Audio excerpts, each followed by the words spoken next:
Hello friends, welcome back to clear concept classes. तो दोस्तों देखिए, आज हम लोग पढ़ने वाले हैं कंपोजिशन ऑफ ब्लड। ठीक है, तो आज हम लोग जानेंगे कि ब्लड लाल तो होता है, देखने में लगता है कि हाँ बस लाल है, लिक्विड पानी की तरह है, पर एक्चुअली इसके अंदर क्या है, वो किन किन चीजों से बना है, वो सभी हम लोग आज एक क्लास में एकदम अच्छे से समझ लेंगे, जान लेंगे। ठीक है, जैसा कि मैंने पिछले क्लास में आपको बता चुका है ब्लड के बारे में, उसे कलर, टेक्सचर, कैसे हम बुक में ब्लड का जो कलर होता है कैसे हम लोग रिप्रेजेंट करते हैं, ब्लड के कौन से अच्छे अच्छे फंक्शंस होते हैं जो परफॉर्म करता है, जो कि लाइफ सपोर्टिंग होता है, मैंने आपको पिछले क्लास में बता चुका है। ठीक है, जिसने नहीं देखा आप जाकर उस वीडियो जरूर देख लीजिए। तो आइए ये स्टार्ट करें हम लोग कंपोजिशन ऑफ ब्लड। बहुत ही अच्छा क्लास होने वाला आज का भी, और बहुत ही मजा आएगा दोस्तों। ठीक है, तो आइए स्टार्ट करते हैं। देखिए यहाँ पे क्या लिखा है, ब्लड कंसिस्ट ऑफ, डायरेक्टली हम लोग एट द पॉइंट बात करते हैं कि ब्लड किन चीज से बना है। तो ब्लड कंसिस्ट ऑफ, पहला देखिए प्लाज्मा और दूसरा है सेलुलर और फॉर्म्ड एलिमेंट्स। ठीक है, तो प्लाज्मा जो ब्लड है इन दो चीजों से बना रहता है। वो क्या है, एक तो है प्लाज्मा और दूसरा है सेलुलर एलिमेंट्स, या आप कह सकते हैं फॉर्म्ड एलिमेंट्स। ठीक है, कोई दिक्कत नहीं है। अच्छा, आइए हम लोग इनके बारे में थोड़ा थोड़ा डिटेल में पढ़ लेंगे अलग अलग से। पहले प्लाज्मा पढ़ेंगे, उसके बाद इन सब के बारे में हम लोग अच्छे से पढ़ेंगे। ठीक है, तो देखिए पहले प्लाज्मा। प्लाज्मा थोड़ा बहुत क्या बता रहा है, plasma is fluid part. Fluid part मतलब क्या हुआ, ये लिक्विड पार्ट है ब्लड का। ठीक है, तो if anybody will ask you, तो you can tell that plasma is the liquid part of the blood that makes up 55 to 60% of blood. ठीक है, क्या है, लिक्विड पार्ट है ब्लड का, और 55 से 60% क्या बनाता है, ब्लड का ही पार्ट बनाता है। कौन, प्लाज्मा। ठीक है, अब देखिए सेलुलर या फॉर्म्ड एलिमेंट्स। तो जो कौन से ये फॉर्म्ड एलिमेंट्स हैं इनको भी देख लेते हैं। ये तीन तरह के होते हैं। कौन से देखिए, red blood cells, white blood cells, platelets. ठीक है, इसको आप अब्रिविएट कर सकते हैं ऐसे, आरबीसीस, डब्ल्यूबीसीस, और ये वैसे ऐसे प्लेटलेट्स। ठीक है, और ये देखिए ये must you should know and learn, अभी से याद करना, इसको आप शुरू कर दीजिए। देखिए ये क्या है, ये है biological names of these cells. ठीक है, तो देखिए रेड ब्लड सेल्स को हम लोग क्या कहते हैं, इराइथ्रोसाइट्स, व्हाइट ब्लड सेल्स को ल्यूकोसाइट्स, और प्लेटलेट्स को हम लोग कहते हैं थ्रोम्बोसाइट्स। ठीक है, तो ये इतना आपको समझ में आ गया होगा। आज की क्लास में देखिए हम आज पढ़ेंगे क्या, हम लोग प्लाज्मा के बारे में टोटली एकदम अच्छे से जान लेंगे सब। ठीक है, समझ लेंगे उसको। उसके बाद जो सेलुलर एलिमेंट जो पहला वाला है रेड ब्लड सेल्स, इसके बारे में हम लोग आज क्लास में जानेंगे। ठीक है, उसके बाद व्हाइट ब्लड सेल्स और प्लेटलेट्स हम लोग आने वाले क्लासेस में एकदम अच्छे से समझ लेंगे। ठीक है, तो स्टार्ट करें प्लाज्मा को। तो देखिए यहाँ पे, तो देखिए दोस्तों प्लाज्मा के बारे में हम लोग पढ़ते हैं। प्लाज्मा क्या है, plasma is liquid part of blood, जैसा कि यहाँ हम लोग देखें fluid part, liquid part of blood, जो क्या करता है 55 से 60% क्या करता है, ब्लड को क्या करता है, बनाता है 55 से 60%। ओके, आइए इसके बारे में थोड़ा जान लेते हैं। प्लाज्मा एक्चुअली दिखता कैसा है, it is light yellow in colour. Important है, अब हमेशा ध्यान रखिएगा, प्लाज्मा का एग्जाम में कलर पूछता है, what is the colour of plasma, एक नंबर में डायरेक्ट पूछ देगा, तो लाइट येलो इन कलर। ठीक है, और इसका पीएच क्या होता है, मतलब ये अल्कलाइन होता है, इसका मतलब पीएच इसका 7 से ऊपर होता है। अच्छा, ये समझ आ गया। अब देखिए प्लाज्मा किन किन चीजों से बना है, काफी इंपॉर्टेंट हो जाते हैं ये भी, इसको आप मार्क कर लीजिए, नोट कर लीजिएगा जरूर कि प्लाज्मा किन किन चीजों से बना है। ठीक है, तो देखिए प्लाज्मा बना है वाटर से, प्रोटीन से, इनऑर्गेनिक सॉल्ट से, और कुछ और भी सब्सटेंसेस हैं। ठीक है, जैसे देखिए वाटर कितना प्रेजेंट है प्लाज्मा में, 90 से 92%, परसेंट। प्रोटीन्स कितने प्रेजेंट है, 7 से 8%। इनऑर्गेनिक सॉल्ट्स कितने हैं, 1%। और अदर सब्सटेंसेस, और जो भी सब्सटेंसेस आते हैं वो ट्रेसेस, मतलब कि बहुत ही कम अमाउंट में प्रेजेंट होते हैं। ठीक है, लगभग बहुत ही कम, आपके बहुत ही कम प्रेजेंट होते हैं। तो देखिए कौन से इनऑर्गेनिक सॉल्ट होते हैं जो प्लाज्मा में प्रेजेंट हो सकते हैं, जैसे कि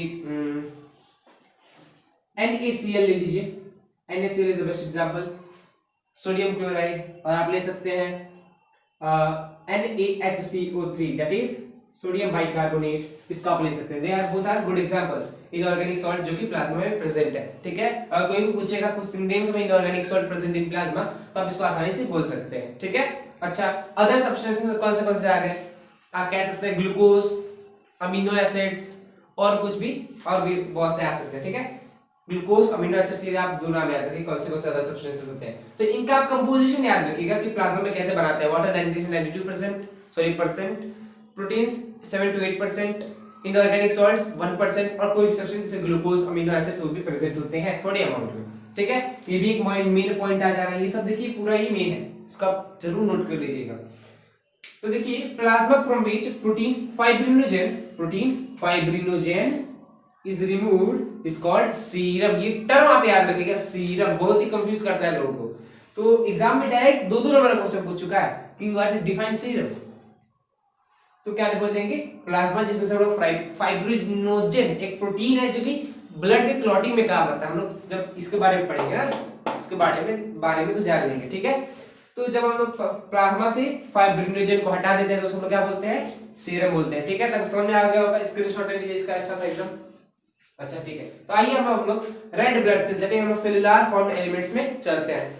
प्लाज्मा के बारे में इतना ही था, अब आइए इसके बारे में हम लोग डिस्कस कर लेते हैं। ठीक है, देखते हैं रेड ब्लड सेल्स, इसको हम लोग बोलते हैं आरबीसीज या इरेक्ट्रोसाइट्स। बायोलॉजिकल नेम है, इसको आप जरूर याद रखिएगा। ठीक है, तो ये रेड ब्लड सेल्स के बारे में जानते हैं। देखिए एक होता है सेल्स और एक होता है कॉर्पसेल्स। इन दोनों बीच में अंतर क्या होता है, देखिए एक्चुअली में हम लोग रेड ब्लड आरबीसी को रेड ब्लड सेल्स नहीं, रेड ब्लड कॉर्पसेल्स कहते हैं। ठीक है, अपने लेवल में सेल्स कहा जाता है। देखिए कॉर्पसेल्स का मतलब क्या होता है कि जो सेल्स होते हैं उनके पास सभी के सभी सेल ऑर्गेनेल्स होते हैं, जैसे माइटोकॉन्ड्रिया, न्यूक्लियाई और भी बहुत होते हैं, लाइसोसोम्स, राइबोसोम्स, सब इसके पास होते हैं सेल्स के पास, पर कॉर्पसेल्स के पास नहीं होते हैं। ठीक है, तो यही इन दोनों बीच में अंतर होता है। ठीक है, तो आगे जानते हैं क्यों हम लोग इसको कॉर्पसेल्स ही कहते हैं। क्या आरबीसी के पास माइटोकॉन्ड्रिया, सेल ऑर्गेनेल्स जो भी होते हैं, क्या आरबीसी के पास नहीं होता है? एक्चुअली में तो ये सेलिन है, इसको भी जानना चाहिए कहाँ से मिलता होगा इसको, देखते हैं। तो देखिए सबसे पहले देखते हैं हम लोग रेड ब्लड सेल्स आरबीसी का शेप कैसा होगा, देखिए शेप देखिएगा, बाइकॉनकेव डिस्क लाइक। ठीक है, कैसा होता है, बाइकॉनकेव डिस्क लाइक। कभी आपने देखा होगा सीडी देखा होगा कैसेट, उसके बीच में से होल बना रहता है ना, वैसा ही कुछ रहता है। ठीक है, flat in centre, thick eight periphery. बस अंतर क्या होता है, जो सीडी का जो साइड वाला पार्ट होता है ना वो थोड़ा मोटा हो जाता है और जो बीच वाला पार्ट होता है वो थोड़ा पतला होता है, कुछ ऐसे देखिएगा।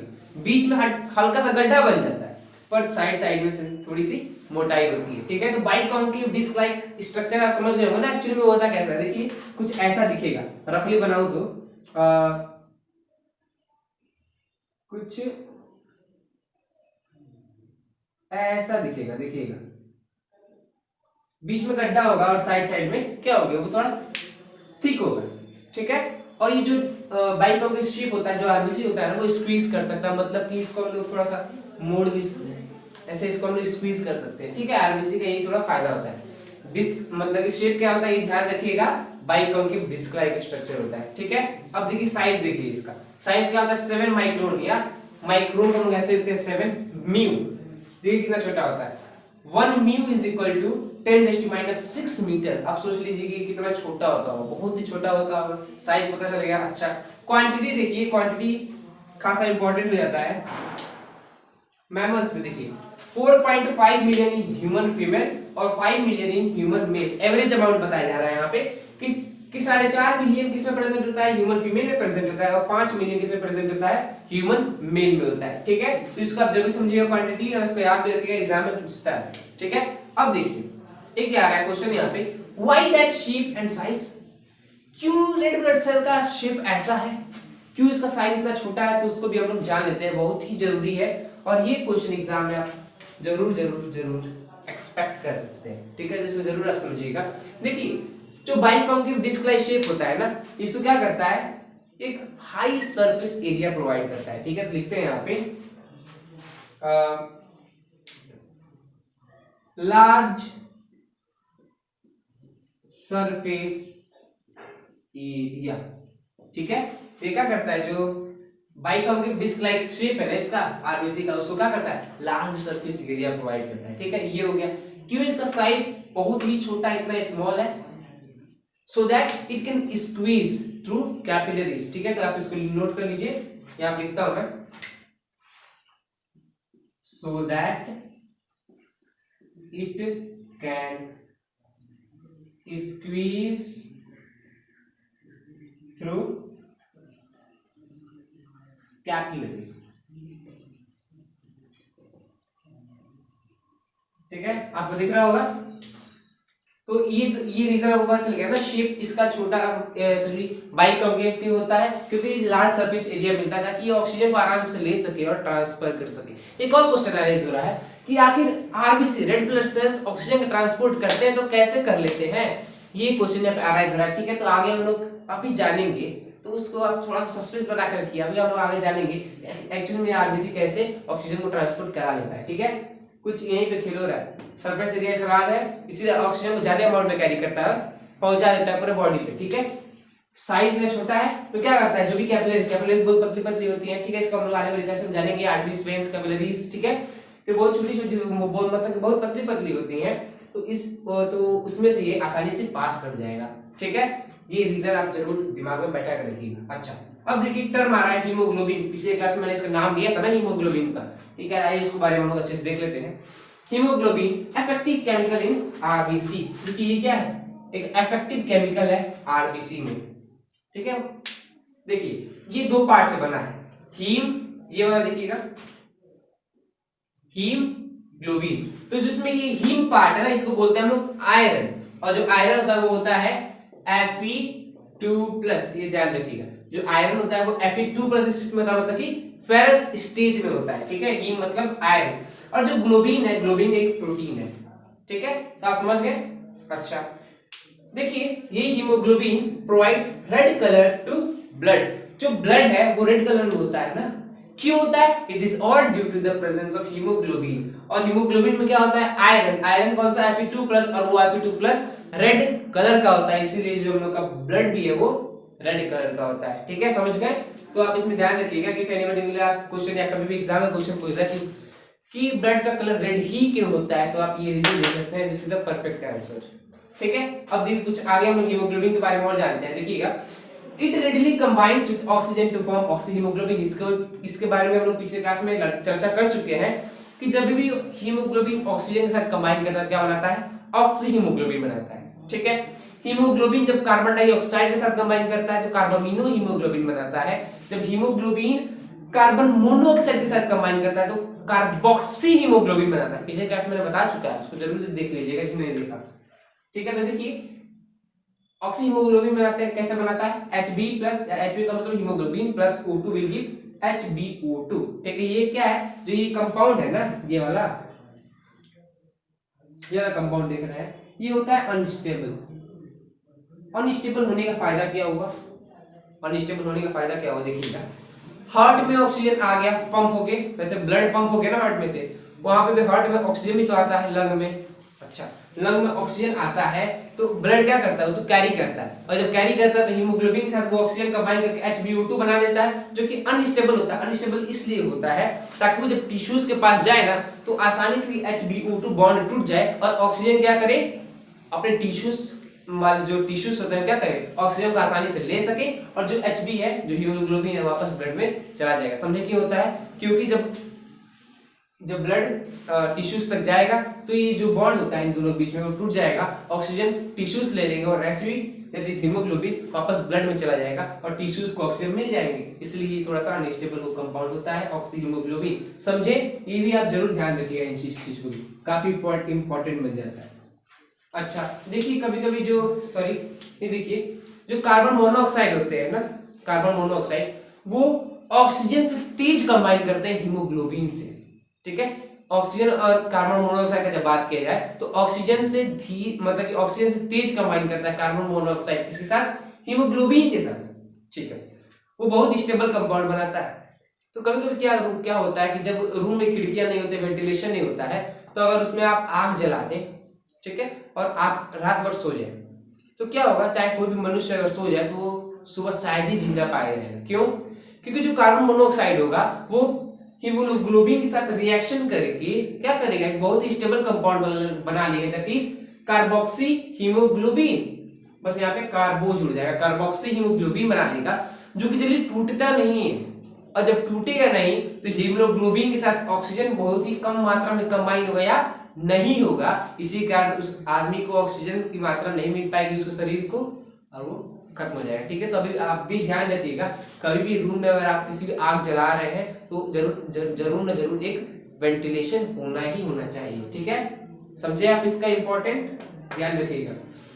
आरबीसी के बारे में देख लेते हैं, डेथ और उसके जीवनी के बारे में देख लेते हैं। देखिएगा, RBC born mainly in bone marrow, जो आरबीसी है मतलब अधिकतम समय किसमें बॉर्न होता है, बोन मैरो में, और डेथ मेनली इन स्प्लीन। ठीक है, इस टर्म को आप ध्यान रखिएगा, born in bone marrow, death in spleen. Spleen को आप कहते हैं ग्रेवयार्ड ऑफ आरबीसीज। ये चीज आप ध्यान रखिएगा, एग्जाम में पूछ चुका है।